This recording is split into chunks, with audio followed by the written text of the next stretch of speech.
الرحمن الرحيم. إن شاء الله النهاردة هنكمل في المحاضرة الثالثة، غالبا دي بتشرح في المحاضرة الثالثة في الجنرال باثولوجي. احنا قبل كده درسنا الادابتيشن، قلنا الادابتيشن ده بيحصل نتيجة ان حصل انجري للنورمال سيل. عندنا نورمال سيل جميلة اهي، عندنا نورمال سيل في الوضع الجميل ده حصل لها انجري. نتيجة للانجري ايه اللي حصل للخلية؟ الخلية عملت ادابتيشن. طيب عندها حل من اتنين، اما ان هي تقدر ان هي تعدي من المرحلة دي وترجع للنورمال ستيت بتاعتها، او انها ما تقدرش تعدي من المرحلة دي وتكمل تكمل. حصل لها الخلية unable to adapt، فقدامها سكة من اتنين، اما ان هي تعمل reversible cell injury، وده بيكون في حالة ان المؤثر مش قوي، بيكون mild injury. طيب في حالة ان المؤثر قوي للأسف هي ما بتقدرش تعمل reversible injury، وما بتقدرش ترجع للنورمال سيل.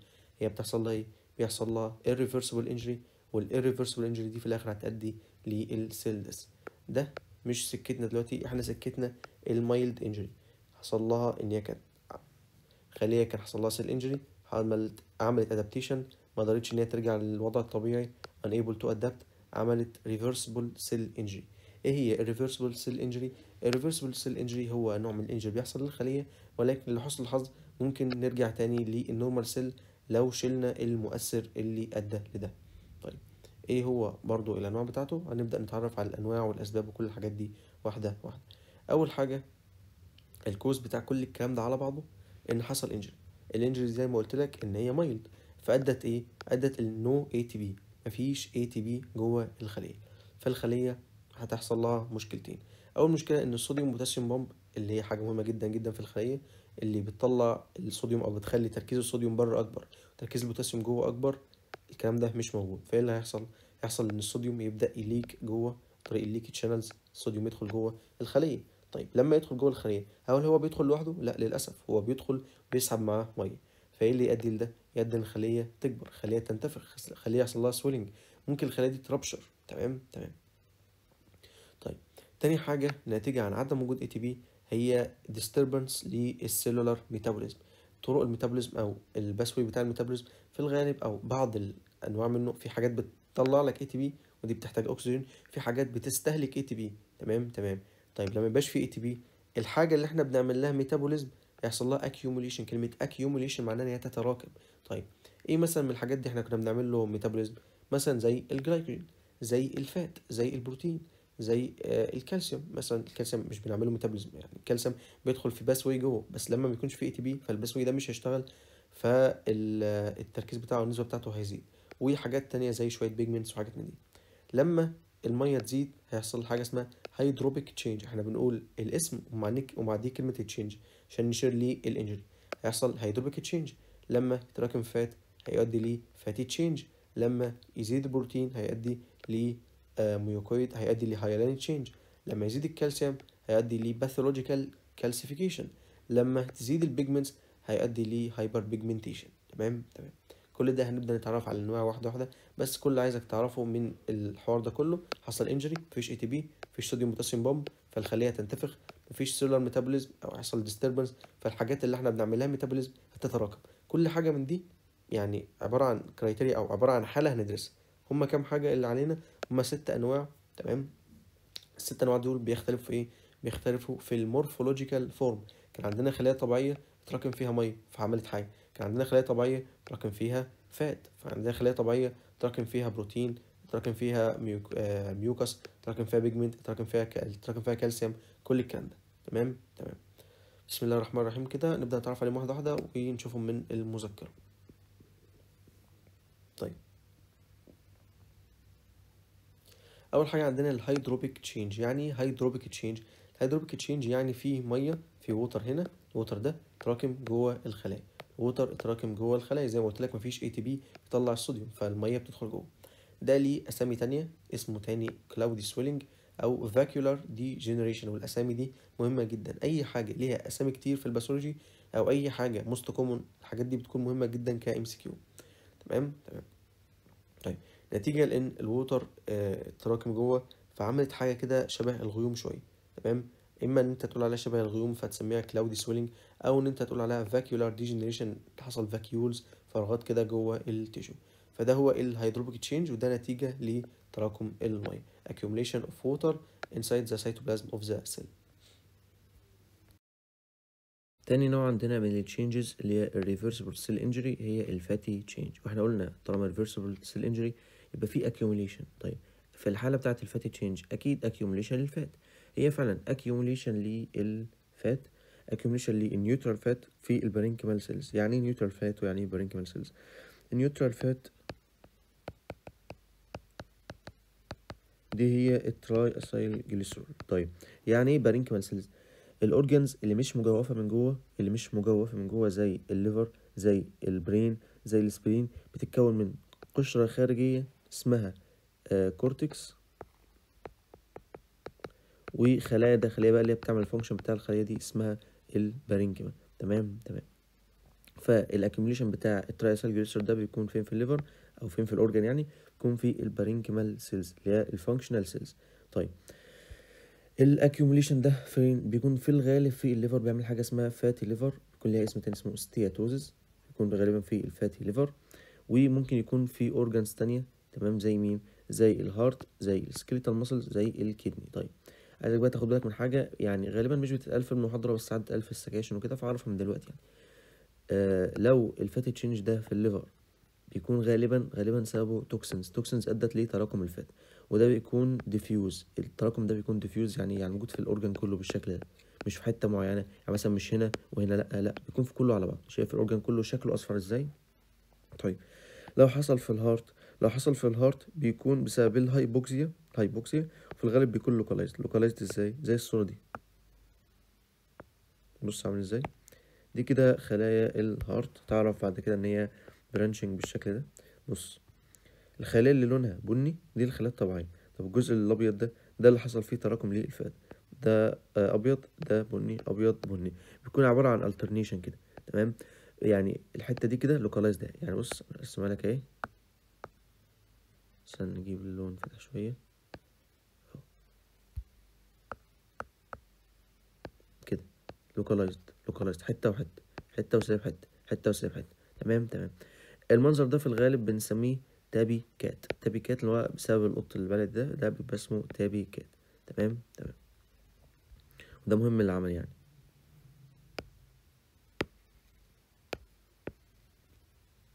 طيب كده خلصنا الفاتي تشينج. زي ما قلت لك اهم حاجه تبقى عارف ان هو تراكم للفات في البارينكيمال سيلز. تالت حاجه هي الهايلاين تشينج. طالما قلنا هايلاين تشينج او هو كده كده ريفرسبل سيل انجري، يبقى اكيد في حاجه حصل لها اكيوميليشن. في الحاله دي هي اكيوميليشن للبروتين، والبروتين ده حصل له شويه تغيرات خلت شكله ايزينوفيل او هيموجينس بسبب مشكله في الميتابوليزم. طب ناخدها واحده واحده. هو يعني ايه كلمه هايلاين؟ كلمه هيالو يعني جلاس. هو ايه السمة المميزة في الجلاس؟ اللي كله شبه بعض. يعني الجلاس بيكون لونها يعني بتكون أملس وناعم، وبتكون سطح شفاف، وكذلك يعني بتلاقي شكل المراية كله واحد، يعني مفيش حاجة مختلفة عن التاني. تمام. فالبروتين بسبب التغير اللي حصله ده خلت شكله ايزينوفيل يعني بياخد الصبغة المحمرة شوية او البينك تقريبا، او جلاسي او هوموجينس، كله متساوي. بص كده دي شكل الخلايا. هل في اي حاجة مختلفة مثلا في الخلايا؟ لا، الخلايا كلها شبه بعضها، نفس اللون نفس اللون نفس اللون. تمام تمام. التراكم بتاع الهايلاين ماتيريال ده عنده احتمال من اتنين، اما ان هو يكون انتراسيلولار يعني جوه الخلية. طيب في الغالب بيكون جوه ايه؟ في الغالب بيكون جوه الليفر سيل. بص لما يتراكم جوه الليفر سيل، في الليفر سيل الطبيعي ان الخلية بتاعته اسمها هيباتوسايت، لكن لما البروتين يتراكم بالشكل ده ويحصل له التغير ده بنسميه مالوري بادي، ما عادش اسمها هيباتوسايت. تمام تمام. طيب ممكن مثلا لو واحد اتعور في ايده كده اهو، حصل له هنا سكار، عافانا الله واياكم يعني.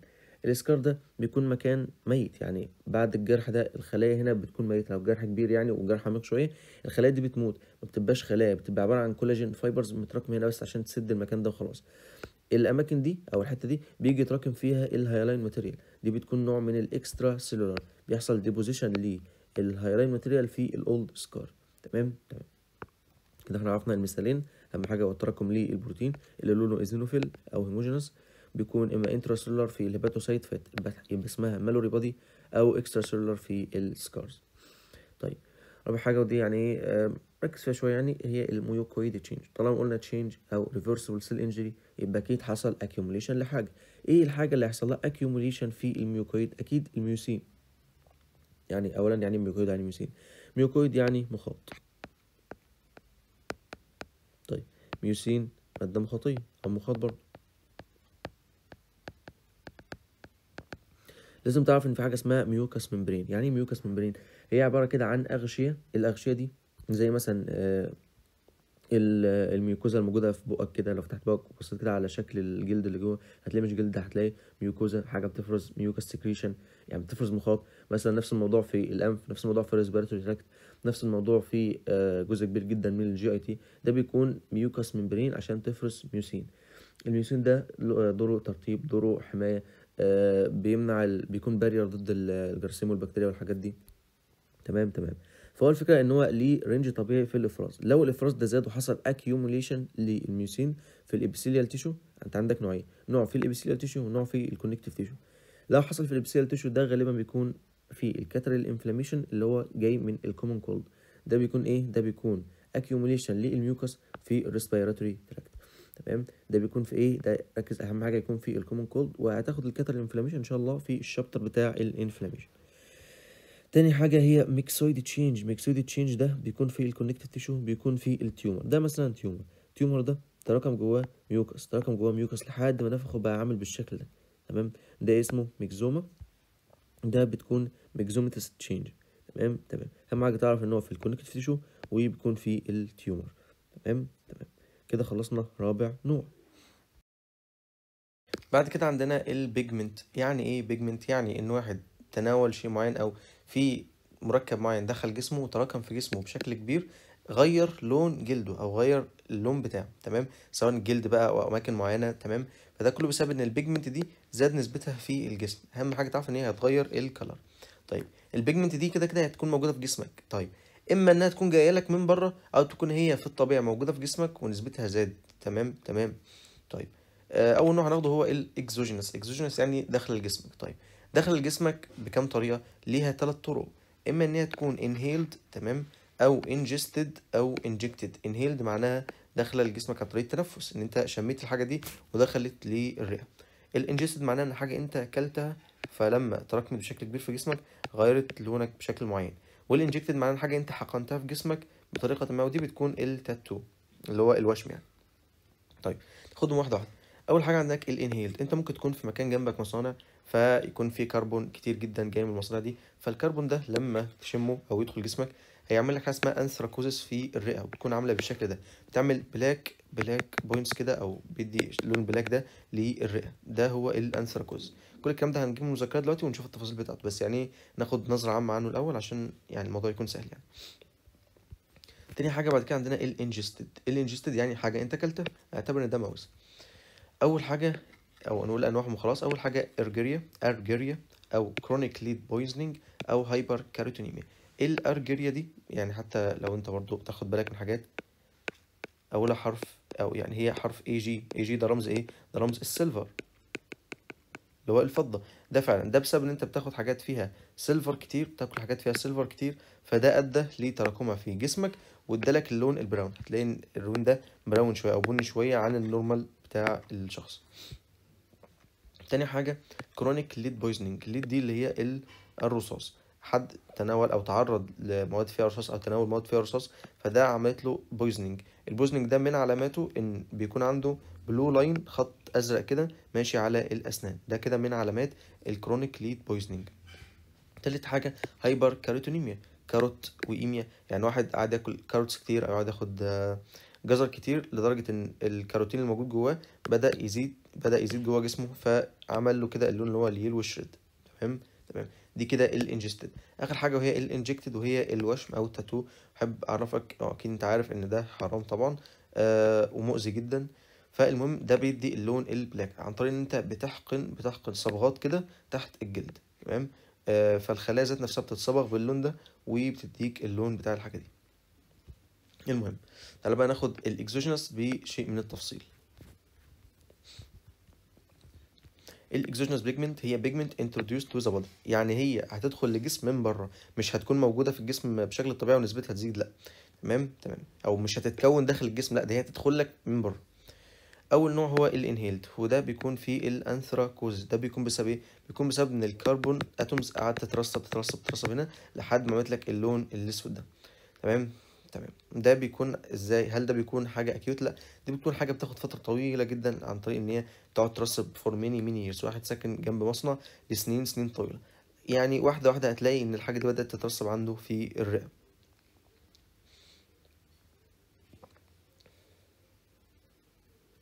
ده ممكن يضر طبعا، اكيد يعني هيضر بالريسبيراتوري فانكشن، ممكن يعملوا انفلاميشن او فايبروزز او امبيرد ريسبيراتوري فانكشن. تمام. ودي صوره تانية ليها الكربون بارتكلز زي بتترسب جواه.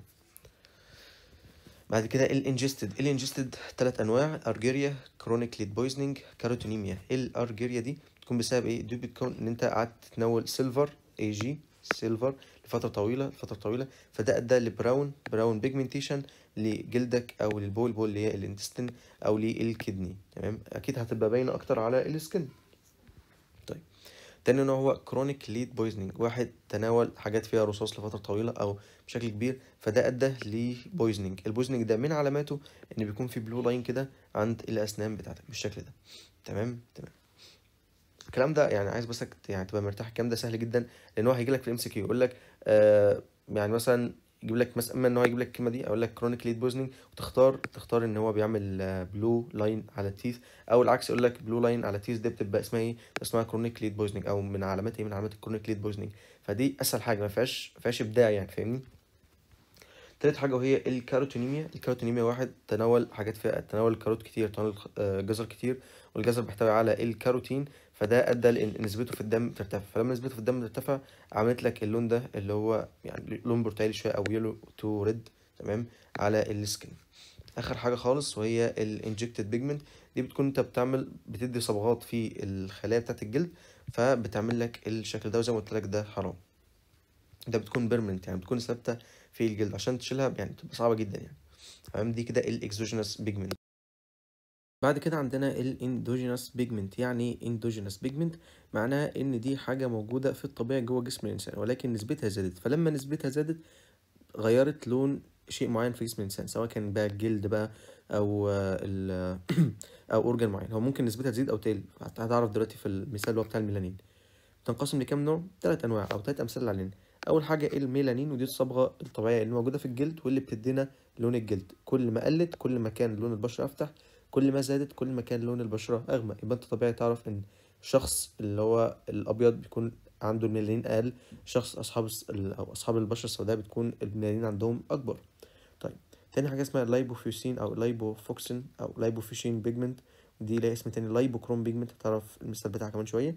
واخر حاجه هو هيموجلوبين دريفد بيجمنت. نبدا اول حاجه بالميلانين بيجمنت. الميلانين بيجمنت ممكن تزيد او تقل. طيب، اللي علينا نعرفه ايه؟ نعرف الاسباب ونعرف الامثله بتاعت كل الاسباب دي. حلو حلو. نشوف من المذكره عشان نشرح فيها احسن. الاندوجينوس بيجمنت، اول حاجه علينا هو الميلانين. الميلانين دي الصبغه الطبيعيه اللي موجوده جوه الجلد بتاعنا، تكون موجوده في البيزل لاير، يعني لمعلوماتك يعني بس مش اكتر يعني، تكون موجوده في البيزل لاير. حلو حلو. ممكن تزيد تعمل هايبر بيجمنتيشن. الهايبر بيجمنتيشن ده معناه ان نسبه البيجمنت زادت. طيب، لما نسبه البيجمنت تزيد اكيد هتعمل ايه؟ هتعمل لون اسود، وبالعكس لما نسبه البيجمنت تقل تعمل لون ابيض. الثلاث اسباب اللي علينا: اول حاجه prolonged exposure to sun، الاشخاص اللي بيتعرضوا كتير للشمس الميلانين عندهم او خلايا الميلانوسايت بتحفز ان هي تفرز ميلانين اكتر، فده سبب من اسباب الهايبر بيجمنتيشن. تاني حاجه بيجمنتد تيومر. يعني ايه بيجمنتد تيومر؟ يعني في ورم في الجلد ادى لان الميلانوسايت حجمها تكبر، فبالتالي تفرز ميلانين اكتر. حلو حلو. الورم ده اما انه يكون حميد بيناين او مالجننت اللي هو خبيث. الحميد بيكون اسمه نيفاي زي دي كده، والمالجننت بيكون اسمه ميلانوما زي دي كده بالشكل ده. تمام تمام. تالت سبب اسمه كوليزما اوف بريجنانسي. في بعض الفيميلز بالذات اللي بيكونوا دارك وومن، اثناء البريجنانسي بيتكون عندهم يعني اجزاء كده سمرة كده على الفيس او على النوز، في الاماكن دي كلها، في الفورهيد والنوز والتشيكس، نتيجة للبريجنانسي. تمام، ده في الغالب بيكون في دارك سكين وومن. تمام، يبقى نقولهم تاني: prolonged exposure to sun, pigmented tumor, كوليزما of pregnancy. كوليزما اوف بريجنسي. دي كده اسباب الهايبر بيجمنتيشن. زي ما قلت لك هايبر بيجمنتيشن معناها ان نسبه الصبغه ازدادت، فبالتالي الاجزاء اللي هيزيد فيها الهايبر بيجمنتيشن تبقى لونها اسمر. وبالعكس لما اقول لك دلوقتي الهايبو بيجمنتيشن يبقى انت متوقع ان اللون هيكون ابيض. اشهر مثال واكتر مثال احنا عارفينه هو الالبينيزم، الشخص اللي بيكون اللي بنسميه البينو، اللي بيكون جسمه كله ابيض، كل حاجه فيه لونها ابيض، ما عندوش صبغه الميلانين، يعني شعره ابيض، جلده ابيض، كل حاجه فيه بيضة ما عدا طبعا لون العين يعني. تمام تمام. علينا كم مثال للهايبوبيجمنتيشن؟ 3 امثله، وفي مثالين منهم لحد ما قريبين من بعض. اول مثال هو الالبينيزم، وده الجسم كله بيكون ابيض. تاني مثال اسمه اليوكوديرما، وده مشتق من الالبينيزم، يعني جسمه في اجزاء منه شبه الالبينيزم. يعني ايه؟ يعني الالبينيزم جسمه كله ما فيهوش ميلانوسايت، او الميلانوسايت اللي فيه مش بتفرز الميلانين، لكن الليوكوديرما اجزاء بس معينه من الجسم اللي ما بتفرزش الميلانين. فاحنا ممكن نسميه او نعتبره لوكالايزد البينيزم، او يعني جزء معين من الجسم يحصل له البينيزم. تمام. تالت مثال اسمه فيتيليجو، فيتيليجو. تمام. وده هو البهاق اللي احنا عارفينه. حلو. اول حاجه الالبينيزم ده بيكون بسبب ايه؟ بيكون بسبب ان في هرمون اسمه او انزيم اسمه التيروزينيز موجود جوه الميلانوسايت. التيروزينيز ده دوره ان هو يعني بيشارك في تكوين الميلانين. طيب لما يحصل جيناتيك ديس اوردر، لما يحصل جيناتيك ديس اوردر لما يحصل جيناتيك ديس اوردر يؤدي ان التيروزينيز ده ما عادش بيشتغل، يبقى اكيد مين اللي مش هيشتغل او مين اللي مش هيفرز؟ الميلانين. طيب لما الميلانين مش هيفرز هيؤدي ان لون الجلد او الصبغه المسبوق بالجلد مفيش صبغه طبعا، فهو بياخد اللون الابيض. انت عارف ان اصلا الخلايا بتاعت جسمنا لونها شفاف، يعني الجلد لونه او الجلد ليه لون عشان فيه صبغه الميلانين، لكن الاورجنز من جوه لو جيت تشوف الاورجنز او تشوف الخلايا هتلاقي ان لونها شفاف اصلا. تمام. طيب تاني حاجه الليوكوديرما. تاني حاجة الليكوديرما ده بيكون جزء من الالبينيزم او بارشال البينيزم بتحصل في اماكن معينة، وده بيكون inherited disorder. تمام. بيكون مثلا الجزء ده كده واخد جزء البينيزم، الجزء ده البينيزم، ده مش بهاق لكن هو عبارة عن البينيزم، هو حاجة اتولد بيها. حلو حلو. ايه بقى الفيتيليجو او البهاق؟ البهاق ده هو شخص عادي جدا صحي كل يوم عادي، فجأة في يوم لأن فجأة كده بقى لون أجزاء معينة من جلده بتبدأ تبهت تبهت تبهت لحد ما يبيض بالشكل ده. المرض ده مش معدي، مش inherited، ده مرض انت بتكتسبه. تمام تمام. ده بيكون بسبب ايه؟ ده بيكون بسبب الاوتو ميون ديزيز. يعني ايه؟ يعني جسمك بينتج انتي بوديز، والانتي بوديز دي تروح تهاجم الميلانوسايت، فلما تهاجم الميلانوسايت هتموتها، وبالتالي مش هنفرز ميلانين. الكلام ده ليه علاج وزي ما قلت لك هو مش معدي. تمام. نرجعهم تاني. 3 انواع: البينيزم، ليوكوديرما، فيتيليجو. الالبينيزم بيكون بسبب جيناتيك ديفكت، جيناتيك ديفكت اهم حاجه نركز ان دي جيناتيك ديفكت في انزيم اسمه تايروزينيز. حلو حلو. لما الانزيم ده مش هيشتغل مش هيفرز ميلانين. تاني حاجه الليوكوديرما، ودي عباره عن بارشال البينيزم، دي بتكون انهيرتد ديس اوردر. اخر حاجه هو الفيتيليجو، ده بيكون بسبب اوتو. بعد كده عندنا اللايبوفيشين بيجمنت او اللايبوفوكسين بيجمنت، برضه لها اسم تاني اسمه لايبوكروم بيجمنت. كلها اسامي بتدل لنفس الحاجه وهي من الاندوجينوس بيجمنتس. طيب ايه هي الصبغه دي؟ الصبغه دي يعني بتتراكم في الاولد ايج او السل اللي بتكبر في العمر. السل لما بتكبر في العمر او بعد تقدم العمر بالسل لما بتحصل لها ايجينج حجمها بيصغر والصبغه دي بتتراكم جواها. طيب المثال اللي علينا ايه؟ المثال اللي علينا في الهارت. تمام تمام. طيب عشان يعني ما اقعدش اقول المقدمه دي كتير، يعني حاجه مقدمه كده تعرفها في الكارديو، بس اعرفها من دلوقتي احسن. لانها هتتكرر حاجات كتير يعني في المنهج، هتحتاج انت تعرف حاجات عن القلب يعني. القلب يا باشا بيتكون من 3 طبقات، 3 طبقات. اول طبقه اسمها ايبيكارديوم. معلش لحظه. القلب يا غالي بيتكون من 3 طبقات. هتقولي بس انت كاتب 4. هقول لك ما هو 3 القلب، وطبقة اللي بتحوط القلب، وطبقة اللي بتحوط القلب.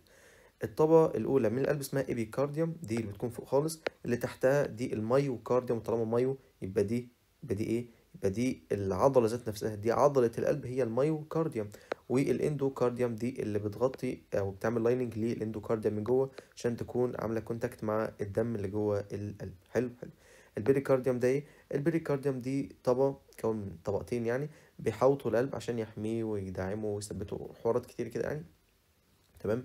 فده كده باختصار الاناتومي بتاع القلب، عايزك تبقى عارفه بس علشان لو قلت لك بريكارديوم تبقى عارف يعني ايه بريكارديوم، لو قلت لك مايوكارديوم تبقى عارف يعني ايه مايوكارديوم، وكل الكلام ده. نفس الموضوع نفس طبقات اليوترس يعني اللي انت عارفها، فاهمني؟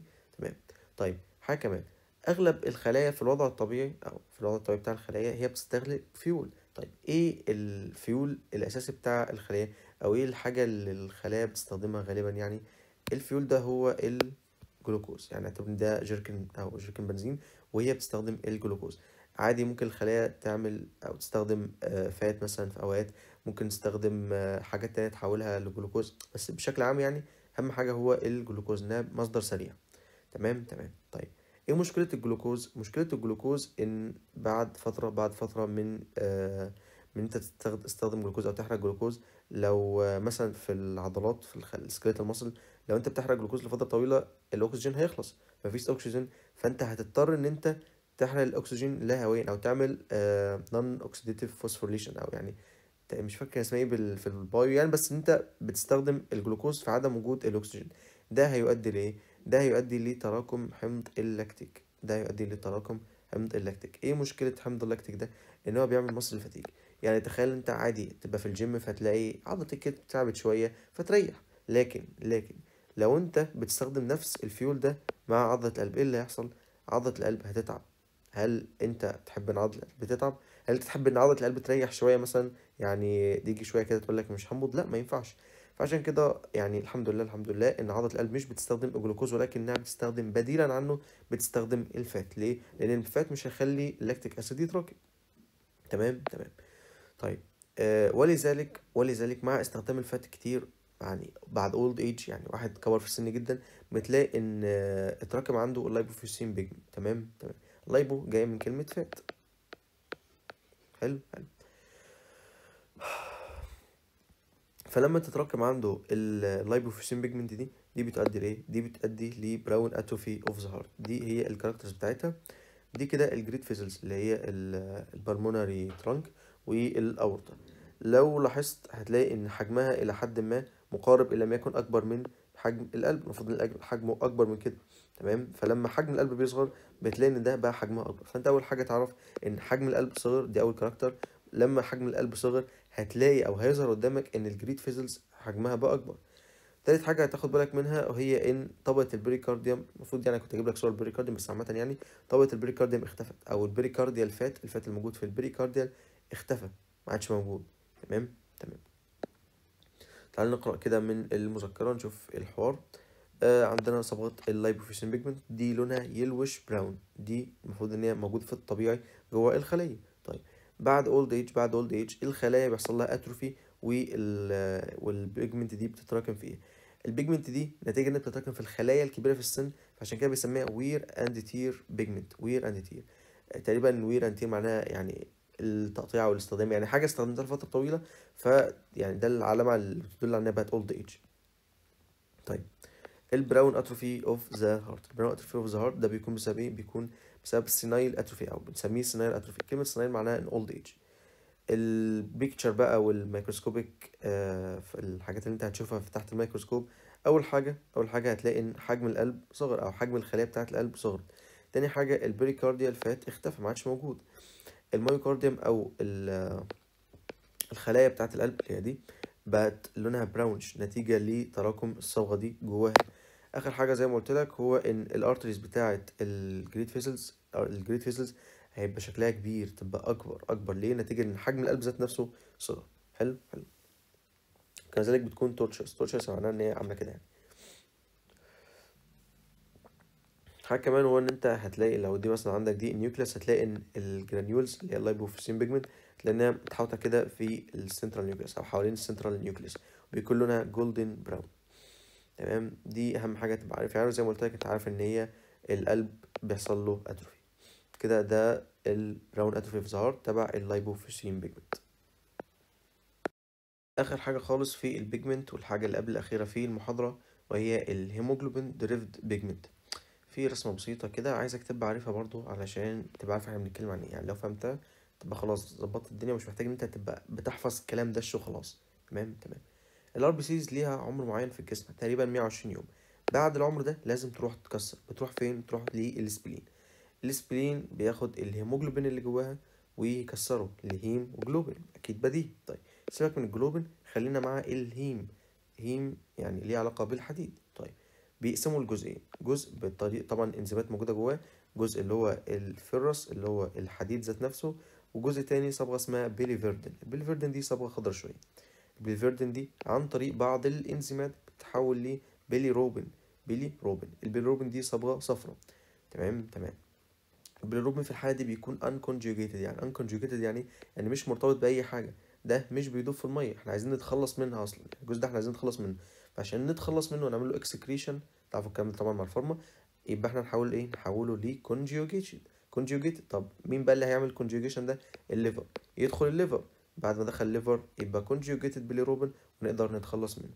لو حصل مشكلة هنا وده نسبته زادت، ما عرفش يدخل الليفر، يبقى هتلاقي ان انت عندك في الدم بعد الشر عليك، يعني الشخص اللي هيبقى عنده الكلام ده يبقى عنده نسبة الانكونجيوجيتد bilirubin عالية. طيب لو آه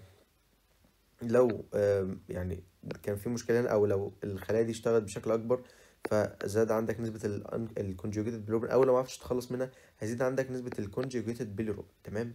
وفي الحالتين الاتنين بيأدوا للحاجة اللي هناخدها كمان شوية. بس كده انت عرفت الهيم، عرفت البيليروبين، عرفت الكلام ده. حلو. اول حاجه عندنا اسمها الهيموسيدرين. ايه هي الهيموسيدرين دي؟ الهيموسيدرين دي هي جولدن يلو بيجمنت. ايه الفكره فيها؟ الفكره انت لو عندك تكسير الار بي سي زياده، او لو عندك ايرون اوفرلود، او عندك نسبه الحديد زياده، انت لو عندك تكسير زياده هيؤدي ان انت عندك كده كده حديد زياده. طيب الجسم بيقدر يخزنها بشكل معين لنسبه معينه. طيب لو بالطريقه العاديه ما عرفش يخزنها، هيحولها لهيموسيدرين. طب ليه يحولها لهيموسيدرين؟ عشان يقدر يخزن الحديد فيه. تمام. فلو عندك حديد زيادة بطريقة ما هيزود الهيموسيدرين، والهيموسيدرين دي صبغة لونها جولدن يلو، بتعمل لك صبغة بالشكل ده. تمام بالشكل ده. تمام. طيب تاني حاجة وهي البيليروبين ذات نفسه. البيليروبين إما إن هو conjugated أو unconjugated. لو نسبته زادت عندك في الدم هيعمل لك حاجة كلنا عارفينها وهي الجوندس، هي الصفرة. تلاقي كده إن لون الشخص بيكون لونه أصفر. موضوع سهل بسيط. تمام. آخر حاجة خالص وهي الأسيد هيماتين أو هيموزول. تمام. ايه الفكره فيه؟ الفكره ان في بعض البرازيت زي انت اكيد عارف الملاريا، بعض البرازيت زي الملاريا والبلهارزيا بيتغذوا على الدم. طيب لما يتغذوا على الدم هياكلوا ايه؟ هياكلوا الهيموجلوبين. هيطلع عندهم الهيم. ايه الهيم؟ الهيم دي ماده ضاره بالنسبه لهم. طيب عشان يحولوه لماده غير ضاره بالنسبه لهم هيحولوه للهيموزون. تمام، اللي هو الاسيد هيماتين. بعد ما البراسيت طبعا بتتقي الشيء ده او بتطلع الشيء ده، فمين بقى اللي بياخد الشيء ده وبياكله؟ اللي بياخد الشيء ده هو الماكروفاج. نتيجة لان الماكروفاج مثلا في اورجن معين بتاكل الكلام ده بشكل كبير، الماكروفاج دي هتاخد نفس اللون اللي هو اللون البراون او الكلام او البلاك، وهتخلي الاورجن ده ياخد اللون البراون او البلاك. الحاجات اللي بتعمل الكلام ده البلهارزيا او الملاريا. تمام. زي ما قلت لك after being released in the blood، بعد ما البرازيت ده طلع الحاجات دي للبلد، الماكروفاج هتاكله مثلا لو في الليفر او في السبلين، هتدي اللون البراون او البلاك للاورجن ده. تمام كده خلصنا البيجمنت سواء كانت اكزوجينوس اندوجينوس كل الكلام، وعرفنا التفاصيل بتاعتها. تمام. اخر نوع معانا من ال reversible cell injury هو ال accumulation of calcium. ايه السبب في ال accumulation of calcium؟ زي باقي الاسباب هو مشكلة في الميتابوليزم بتاع الكالسيوم في مشكلة، فالكالسيوم بيزيد جوه الخلايا. ده ممكن ياخد شكلين، اما انه يكون موجود في الديد تيشو او انه يكون موجود في الهيلثي تيشو. طيب لو هو موجود في الديد تيشو ده بيكون يعني ايه اخبار الكالسيوم في الجسم او نسبة الكالسيوم في الجسم نسبتها كام؟ لان نسبتها نورمال. طيب لو لقيناه موجود في هيلثي تيشو، يعني هو مش بس اكتفى على ان هو دخل الديد تيشو، ده دخل الهيلثي تيشو، يبقى اكيد لازم نسبة الكالسيوم تكون عالية. تمام. بس يعني والحالة دي اسمها هايبر كاليميا، قصدي هايبر كالسيميا. معلش خد بالك من حاجة برضو يعني اعرفها كده في فرق بين كاليميا كالسيميا. طبعا كالسيميا معناها كالسيوم، كاليميا معناها بوتاسيوم. تمام متنساش الحتة دي.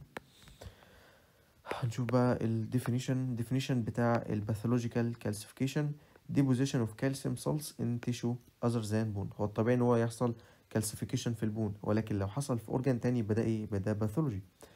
البيكتشر بتاع الاورجان ده بتكون ايه؟ بيكون الجزء اللي حصل له calcification بيكون ليه appear shaky white and hard، بيكون لونه ابيض شويه كده، وكذلك طبيعي انت رصبت فيه صخور، رصبت فيه كالسيوم، فطبيعي يكون هارد زي البون. البيكتشر بتاعه بيكون واخد لون بلو، اللي هو واخد بيزوفيليك بالاتش اند اي. وزي ما قلت لك ده بيكون موجود في جزئين، اما انه يكون موجود في الهيلثي تيشو او في الديد تيشو. في انه يكون موجود في الديد تيشو او في الهيلثي تيشو. في الديد تيشو ديد مع الديد واخد ديستروفيك كالسيفيكيشن، مع الديد واخد ديستروفيك كالسيفيكيشن، مع الهيلثي تيشو واخد حاجه اسمها ميتاستاتيك كالسيفيكيشن. تمام تمام.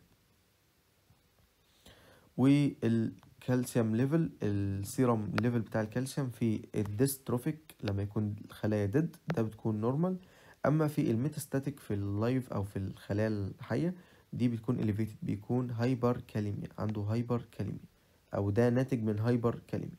تمام، دي كده كل حاجه للمحاضره دي. بالتوفيق ان شاء الله يا شباب، ربنا يعينكم قوي. بسم الله الرحمن الرحيم، نتوكل على الله ونبدا المحاضره الرابعه من الجنرال باثولوجي. المحاضرة الرابعة بتتكلم عن ايه؟ بتتكلم عن ال irreversible cell injury. أول محاضرتين خدنا ال adaptation، تالت محاضرة خدنا ال reversible cell injury، وتالت محاضرة إن شاء الله هنتكلم عن ال irreversible cell injury.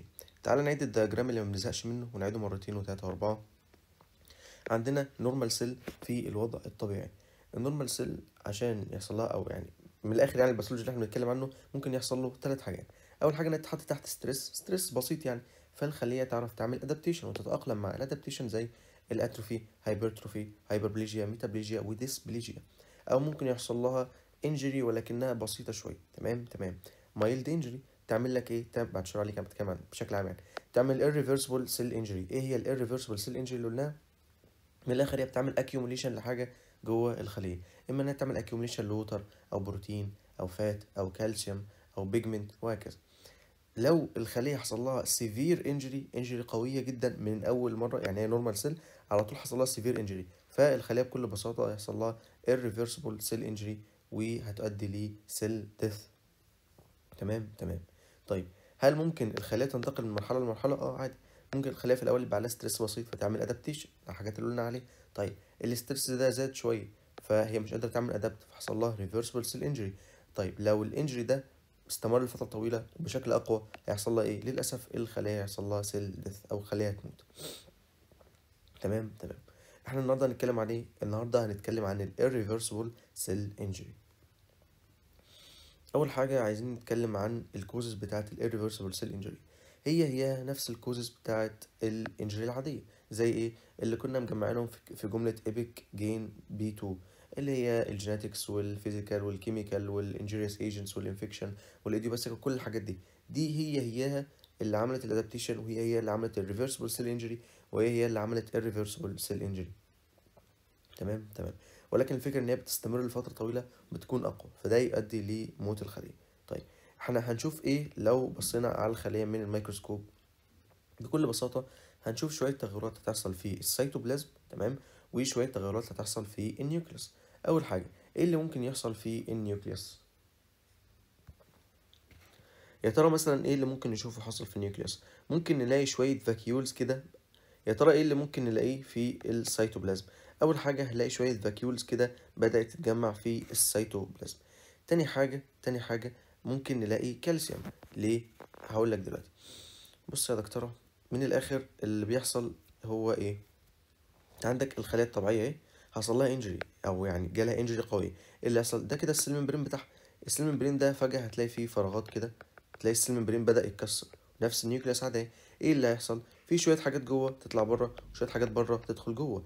ايه مثلا اللي هيطلع من جوه؟ شوية انزيمات. فده حاجة كده يعني لما حد بيحصل له انفاركشن في القلب، ففي شويه انزيمات بنحللها في كده في الدم، فلو لقيناها عاليه يبقى الشخص ده عنده مشكله. تمام، بس اللي احنا عايزينه دلوقتي هو الكالسيوم موجود بره بنسبه كبيره. طيب لما يحصل فراغات في السيتوبلازم او في السيل ممبرين الكالسيوم هيدخل جوه. طيب هو الكالسيوم ده هو دخل فيه خليه حيه ولا خليه غير حيه؟ احنا كنا دايما بنتكلم عن السيل ديث.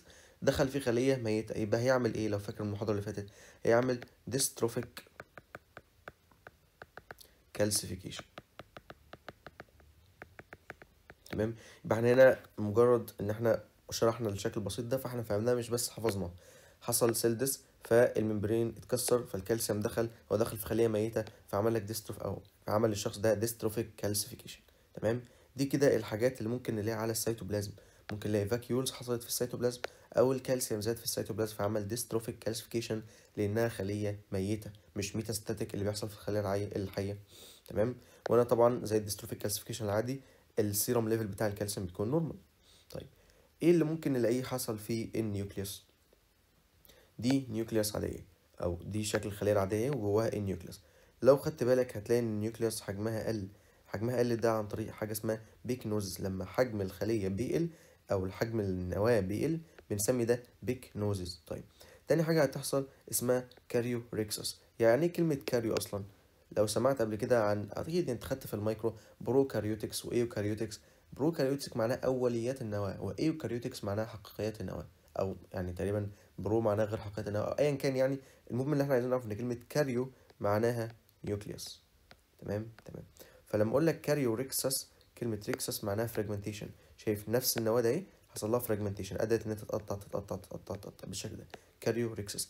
اخر حاجه خالص كاريو لايسيس. لما اقول لك كاريو يعني نيوكليوس، ولايسيس انت عارف معناها تكسير، فالنواه اختفت، النواه حصل لها لايسيس، النواه اتكسرت تماما. مش بس مجرد حصل فراجمنتيشن، الانزيماتيك ماتيريالز اللي موجوده جوه النيوكليوس دمرتها تماما. تمام بالشكل ده. فبقت عباره عن خليه بدون نواه، خليه بدون نواه.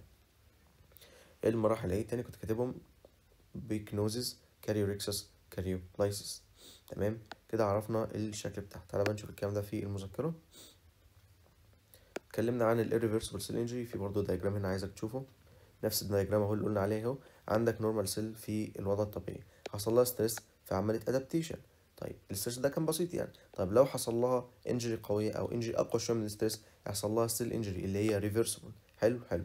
برضه لو الخليه ما عرفتش تعمل ادابت هتوصل للسيل انجري. طيب هل الريفرسبل سيل انجري اللي هو في الاول البسيط ده، الريفرسبل قصدي معلش، هل الريفرسبل سيل انجري اللي هو البسيط في الاول ده، هل ده مستمر؟ هل ده مش ممكن ان احنا نتراجع عنه؟ لا. لو السبب بتاع الانجري ده اتشال هترجع للوضع الطبيعي. طيب لو السبب ده ما اتشالش، او لو وضع قعد لفتره طويله سيفير او بروجريسيف بيتنامى بالشكل ده، هيحصل للاسف irreversible cell injury.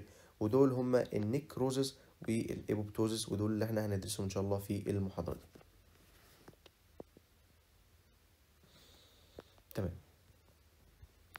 اول حاجه اللي علينا هي النيكروزس. الديفينيشن بتاع النيكروزس، النيكروزس هو ديث للخليه الموجوده، ولكن ده مش بيكون فيسيولوجيكال، ده بيكون باثولوجيكال. هو دايما النيكروزس always باثولوجيكال.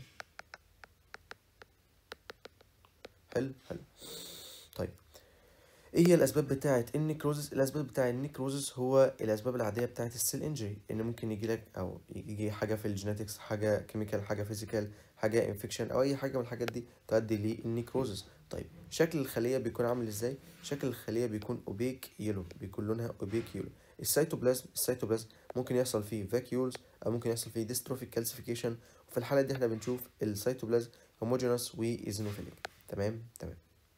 طيب النيوكلير تشينج اللي ممكن تحصل في النيوكليوس هي اول حاجه بيكنوزز، ان حجم النواه يصغر، يحصل لها شرينكج. طيب الكاريوريكسس ان يحصل لها فراجمنتيشن، واخر حاجه كاريولايسيس ان هي تتحلل تماما بالشكل ده. كده احنا عرفنا بشكل عام النيكروزز هو سيل ديث. نيكروزز هو سيل ديث ولكنه دايما باثولوجيكال. طيب عايزين نعرف انواع. خد بالك انا كل اللي كنت بشرحه ده، كل اللي كنت بشرحه هنا ده عن النيكروز. معلش المفروض اقول لك في الاول ده نيكروز، هتلاقيني كده يعني كتبته لك في المونتاج بتاع الفيديو. تمام. طيب بعد كده هنتكلم عن انواع النيكروز، تايبس اوف نيكروز. علينا في المنهج 5 انواع. اول نوع كواجيليتيف، تاني نوع ليكوفيكشن، تالت نوع كيسيس، رابع نوع فات، وخامس نوع فيبرينويد. ناخد اول نوعين مع بعض كده ونعملهم كهيئة مقارنة بعد شوية. اول نوع هو الكواجيليتيف نيكروزز. يعني ايه كواجيليتيف نيكروزز؟ يعني بعد موت الخلايا بيحصل لها كواجيوليشن، فالخلايا تلاقيها يعني واخده شكل سوليد. يعني مثلا لو الخليه كانت كده قبل ما تموت، بعد ما خدت النيكروز او حصل لها نيكروزز برضه لسه الى حد ما محافظه على شكلها. طيب ايه الفكره من الموضوع ده؟ الاورجان ده داخل له كده ارتري. تمام. فجأة حصل اسكيميا والارتري ده اتسد بالشكل ده. تمام. ايه اللي هيحصل؟ بعد شوية الخلايا هتموت، هيحصل لها ديث. حلو. فده هو الموست كومن، اللي هو الكواجليتيف نيكروز، ده بيكون الموست كومن. وزي ما قلت لك الكوز بتاعه هو الاسكيميا. حلو. طب ده بيحصل فين؟ ده بيحصل في كل الاورجنز، موست اورجنز، وخاصة الليفر والكدني والهارت، ولكن not in brain. يعني ايه؟ يعني ده النوع ده ما بيحصلش من البرين، او النوع ده ما بيحصلش في البرين. جميل جدا. طيب تاني نوع هو الليكويفيكشن. الليكويفيكشن نكروزس او ليكويفكتيف نكروزس، ده الخلية بعد ما بتموت بتاخد شكل سوفت، او يعني دي مثلا الخلية قبل ما تموت بعد ما ماتت يعني بعد كده تاخد شكل سوفت كده، حلو حلو، او سيمي سوليد. مش بتبقى زي الكواجليتيف بتبقى خلية ماسكة نفسها، لكن دي بتبقى سوفت او سيمي سوليد، وهقول لك الاسباب بتاعتها دلوقتي. طيب دي بتحصل فين؟ دي بتحصل في البرين وفي الابسس. فاكر لما قلت لك ان ده مش بيحصل في البرين، الكواجليتيف مش بيحصل في البرين، لان البرين بيحصل فيه ليكويفيكشن، وكذلك بيحصل في الابسس. الكوز بتاع الكلام ده الكوز بتاعه ان هو حصل ديستراكشن للخليه عن طريق الهيدروليتيك انزيمز الموجوده جواها. ده بينتج من ايه؟ ده بينتج اما من انجرد سيلز، الخليه اللي اصيبت اصلا، او من انفلاماتوري سيلز بتيجي تفرز الهيدروليتيك انزيمز بتاعتها على الخلايا فتخليها بالشكل ده. طيب ليه البرين بيحصل فيه ليكويفكتيف ومش بيحصل فيه كواجليتيف؟ نص يا دكتور، فاكر كده المراحل بتاعة النيكروزز؟ عندك نورمال سيل، بعد كده بيكنوزز، بعد كده كاريوليكسس، بعد كده كاريولايسيس. نفس المراحل بتحصل في البرين، فلنفرض مثلا يعني ناخد كمقارنة برين والليفر، نفس المراحل بتحصل في البرين والليفر. حلو حلو. ليه بقى البرين بيحصل له ليكوفكتيف والليفر بيحصل له اسمه ايه ده، اللهم صل على النبي، بيحصل له كواجليتيف؟ برين بقى عايز تعتبر ليفر، عايز تعتبر كدني، ايا كان يعني. بص، لان البرين اغلب التيشو اللي فيه بيكون فات، تمام. الاستراكشر بتاع البرين ذات نفسه تيشو بيكون مليان فات، تمام تمام. طيب ايه اللي بيحصل لما بيحصل مثلا؟ تعال ناخد كمثال علينا الكدني. طيب الكدني لها استراكشر مختلفه، مش مليانه فات زي البرين. طيب لما بيحصل نيكروزز للكدني، البروتينز والهيدروتيك انزيمز وكل الحاجات اللي جواها بيحصل لها ديناتوريشن، فلما يحصل لها ديناتوريشن ما تقدرش ان هي تشتغل. ولكن البرين بيكون في نفس الهيدروتيك انزيم شغاله. فايه اللي يحصل؟ هتلاقي هنا ان الكدني لما الخليه ماتت، مثلا دي كانت الخليه وفيها نيوكليوس، لما ماتت بقت عامله بالشكل ده عادي جدا. لكن البرين لما مات، الخليه اهي، الهيدروتيك انزيمز اللي جواها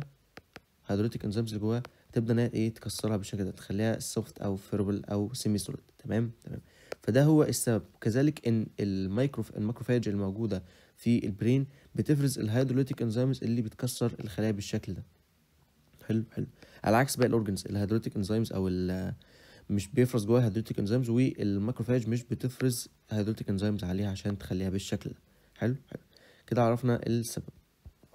زي ما قلت لك الكواجليتيف نيكروزز ده الموست كومن تايب بتاع النيكروزز، وده بيكون بسبب اسكيميا للاورجنز كلها ما عدا البرين، مش بيحصل في البرين. الامثله بتاعته ايه؟ اورجنز زي الليفر والكدني والهارت. طيب الليكوفيكشن نيكروزز ده بيكون فين؟ ده بيكون بسبب سيلولار ديستراكشن عن طريق الهيدروتيك انزيمز، ممكن تفرز من الخلايا ذات نفسها والهيدروتيك الانزيمز الموجوده جوه الخلايا، او من انفلاماتوري سيلز. ده بيحصل فين؟ ده بيحصل في الاسكيميا بتاعه البرين. ممكن يحصل في البرين انفاركشن يعني موت الخليه نتيجه لاسكيميا، تمام. او في الابسس. هو ايه الابسس؟ الابسس ده عباره عن خراج اللي احنا عارفينه، بيكون في مثلا هنا ماكرو اورجانيزم، تمام. فبتيجي النيوتريفيلز، خليه النيوتريفيلز تفرز عليها الهيدروتيك انزيمز، فلما تفرز الهيدروتيك انزيمز كل ده هيتكسر وهيبقى سيمي سوليد زي الابسس، وانت عارف شكل الابسس، تمام. تالت نوع عندنا هو الكيسيوس نيكروزس. الكيسيوس نيكروزس ده عبارة عن كومباينيشن من الكواجليتيف نيكروزس والليكوفيكشن نيكروزس. ده بيحصل امتى؟ ده بيحصل نتيجة للإصابة بالتي بي اللي هو التيوبركلوزس، تمام. وده بيكون في شكل النيكروز بيكون سوفت اند فريبل. انا كنت قلت لك ان الليكوفيكشن بيكون سوفت، لا سيبك من الحته دي، الليكوفيكشن مش بيكون سوفت، هو بيكون سيمي سوليد، تمام. اللي بيكون سوفت هو الكيسيوس نيكروزس، تمام تمام. طيب المعلومات اللي عليه بسيطة، يعني كل اللي تعرفه انه بيحصل في التيوبركلوزز وبيكون شكله شكل تشيز لايك، بيكون كومباينيشن من الكواجليتيف والليكوفيكشن نيكروزز، بس ده كل اللي محتاج تعرفه. رابع نوع، قبل ما اقول لك رابع نوع يعني انا عايز اقول لك على حاجه، انا ممكن اقرا لك الكلمتين الموجودين في الكتاب، اقول لك النوع ده كذا وسوى كذا، ده فعلا اللي انت هتسال عليه، انت هتسال على النوع ده بيحصل فين وايه الكوز بتاعه، بس مش اكتر من كده. ولكن يعني المنهج كبير قوي ومنهج فيه حاجات كتير قوي، فيبقى متراكم عليك حاجات كتير قوي. لو انت مش فاهم او لو انت ما عندكش طريقه تفهم او ترتب المعلومات بيها بطريقه صحيحه، هيبقى حفظ كل ده كتير قوي عليك، وخد بالك انت بتذاكر الموديول ده غالبا في رمضان، فانت الوقت اللي عندك قليل، فانا عايزك بس بمجرد سماعك المحاضره فانت فاهم، يبقى بس ترتيب المعلومات بس الحاجه اللي فاضله لك. تمام تمام. طيب الفات نيكروزس ده بيحصل فين؟ خد بالك بيحصل في الفات، بيحصل في الفات، هقول لك تاني بيحصل في الفات، لكن من شويه هقول لك ان في اورجان بيحصل فيه فات نيكروزس، فانت هتفتكر ان الاورجان ذات نفسه من جوه بيحصل فات نيكروزس، ولكن هو حوالين الاورجان بيكون في شويه فات، فبتطلع انزيمات من جوه الاورجان ده تحلل الفات اللي حواليه. تمام تمام. طيب طالما احنا قلنا فات نيكروزز، ايه هو السبب بتاع الفات نيكروزز؟ السبب هو الباثولوجيكال اكتيفيشن اوف لايبيز انزيم. اللايبيز انزيم ده موجود في الاديبوز تيشو او في الاديبوسايت، ليه طريقه معينه نشتغل بيها وليه وقت معين نشتغل بيه وليه ميكانيزم معينه، ولكن لو حصل له اكتيفيشن مره واحده هيبدا يحول التراي اسايل جليسرولز اللي هي النيوترال فات اللي جواه لفاتي اسيد وجليسرول. طيب ايه المشكله في كده؟ المشكله ان دي حاجه حصلت باثولوجيكالي مش فيسيولوجيكالي. ايه اللي ممكن يحصل؟ ممكن كمان شوية تلاقي إن الكالسيوم بدأ يتحد مع الفات اللي حصل دي ويعمل لك حاجة اسمها سابونيفيكيشن وديستروفيك كالسيفيكيشن، تمام، نتيجة إن ده ديد تيشو. طيب الكلام ده بيحصل فين؟ الكلام ده بيحصل في مكانين، وخد بالك إن هو بيحصل بأكتيفيشن أوف لايبيز وفي أنواع كتير من اللايبيز، كمان بيحصل الفات. أول نوع بيحصل فيه البريست، الفيميل عندهم البريست فيه فات. طيب لو حصل اي تروما للبريست ده ايه اللي هيحصل؟ اول حاجه هيحصل فات نيكروزز، ده عن طريق ان ايه؟ هيحصل اكتيفيشن لللايبيز انزيم، والممبرين بتاع الاديبوسايت هيبدا ان هو يتكسر. طب لما يتكسر ايه اللي هيحصل؟ الكالسيوم ده هيبدا يدخل جوه. طيب لما يدخل جوه هيعمل ايه؟ هيتحد مع الفاتي اسيد ويعمل سابونيفيكيشن للفات، وده هيؤدي لوجود ماس inside the breast. تمام. حصل فيه الفات نيكروزز هو الفات ركز، الفات اللي اراوند البنكرياس، نتيجة لايه؟ البنكرياس بيحتوي على انزيم اسمه البنكرياتيك لايبيز زي اي لايبيز.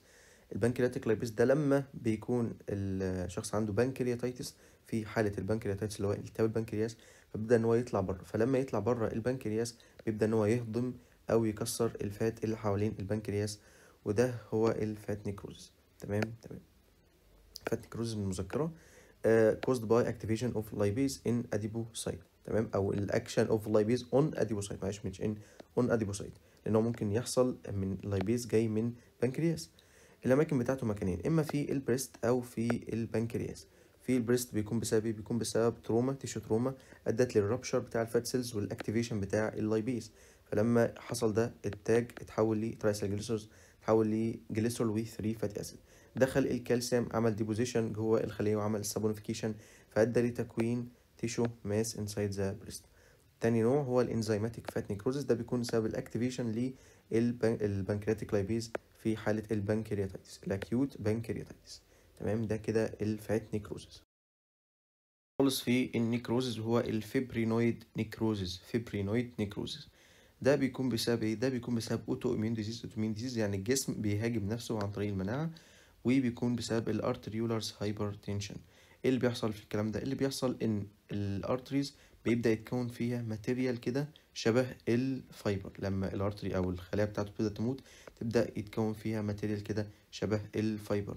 ده اهم حاجة تبقى عارفها، بس كل تعرفوا ان هو ماتيريال شبه الفايبر بتحصل في الاوتو اميون ديزيز، او كل الكلام ده اميونولوجيكال من الاخر يعني، بتحصل في الارتريولز. تمام.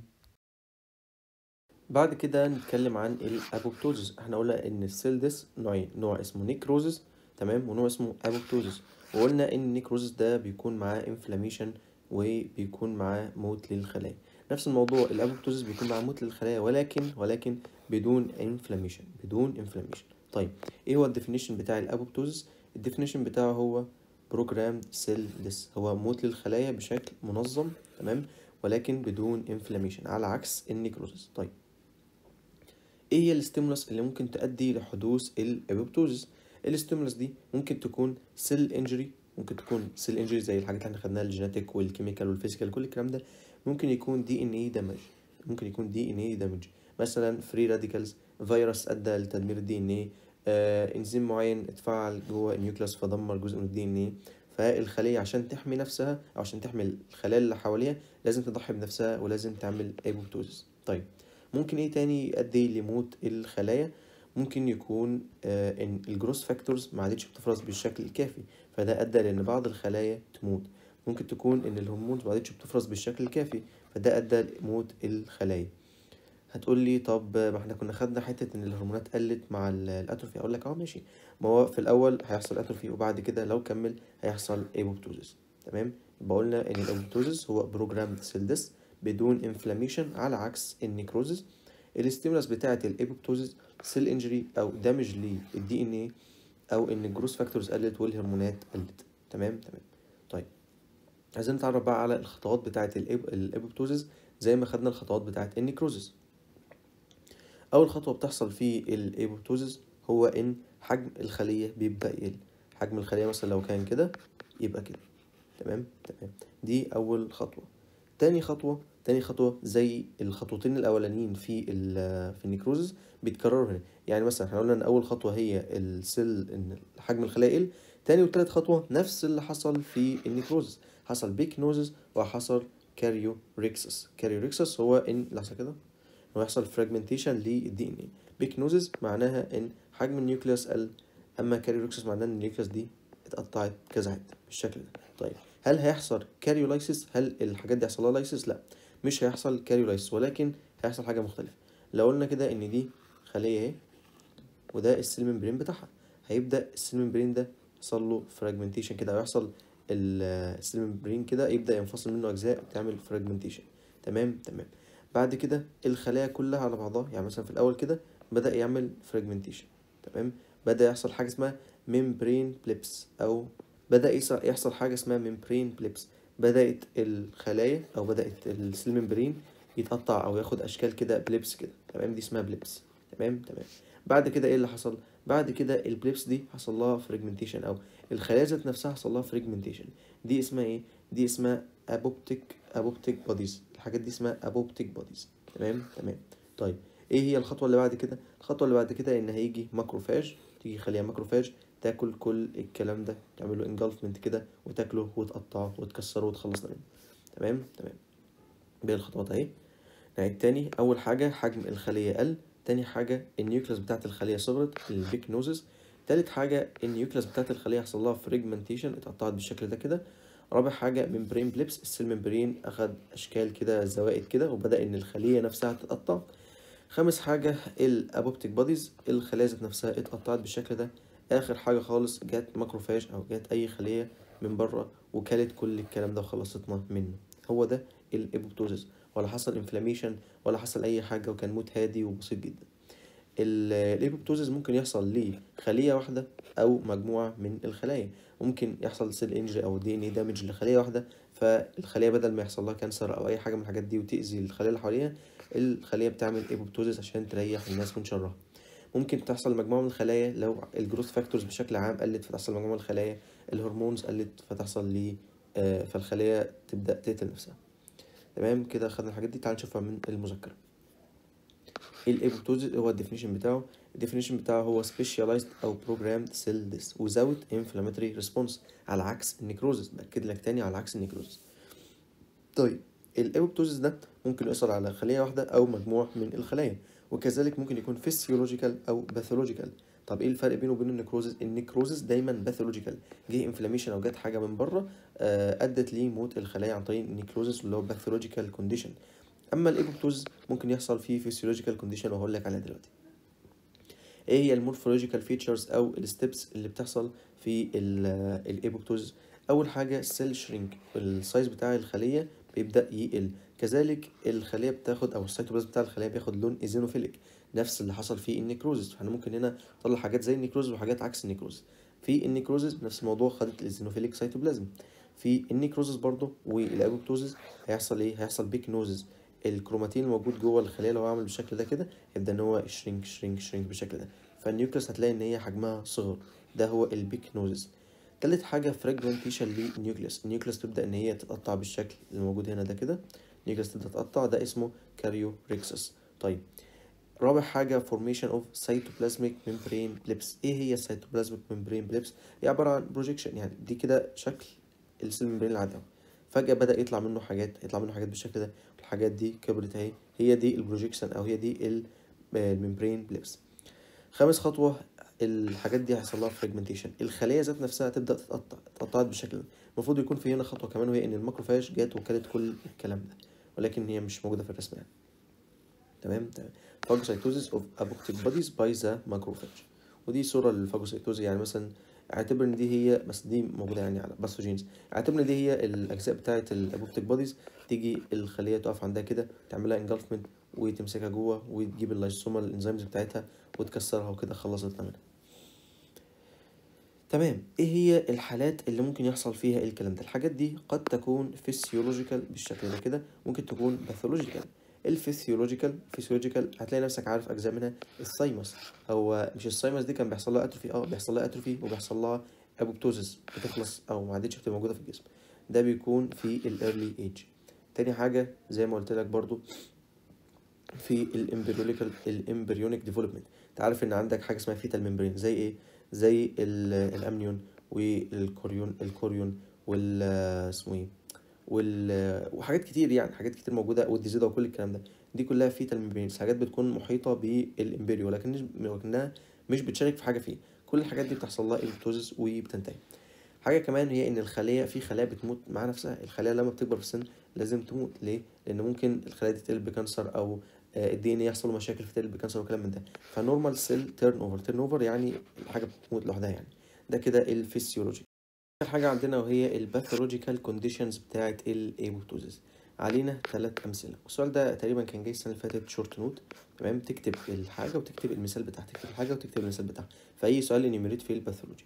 طيب، ايه الامثله على الايبوبتوزيس؟ عندنا الديجنراتيف ديزيز بتاعه السنترال نيرفس سيستم، زي ايه؟ زي مرض الزهايمر.